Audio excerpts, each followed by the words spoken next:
Welcome students, मेरे YouTube channel पर आपका स्वागत है।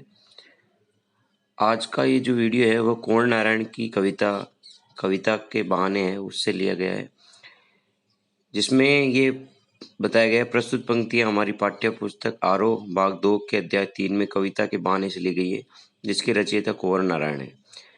कवि ने इसमें कविता की उड़ान के बारे में बताया है। कविता की उड़ान की तुलना कवि चिड़िया की उड़ान से करता है। पंक्तियों के माध्यम से कवि कहता है कि जिस प्रकार एक चिड़िया अपने पंखों के द्वारा स्वच्छंद आकाश में उड़ान भरती है, उसी प्रकार कविता भी अपने भाव रूपी पंखों के माध्यम से उड़ान भरती है। परंतु जहाँ चिड़िया की उड़ान का क्षेत्र सीमित होता है, वहीं कविता की उड़ान का क्षेत्र व्यापक होता है।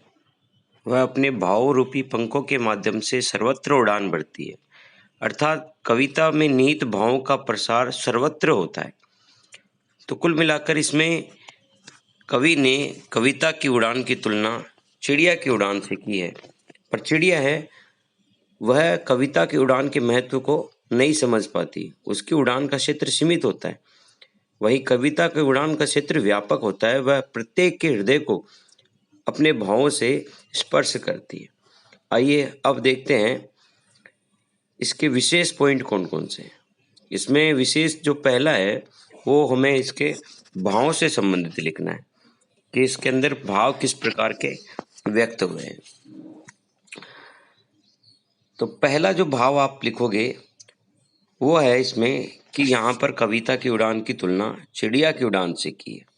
दूसरा कि प्रस्तुत काव्यांश में संस्कृत निष्ठ खड़ी बोली का प्रयोग किया है, जिसमें तत्सम तद्भव शब्दावली का प्रयोग कवि ने बहुतायत से किया है।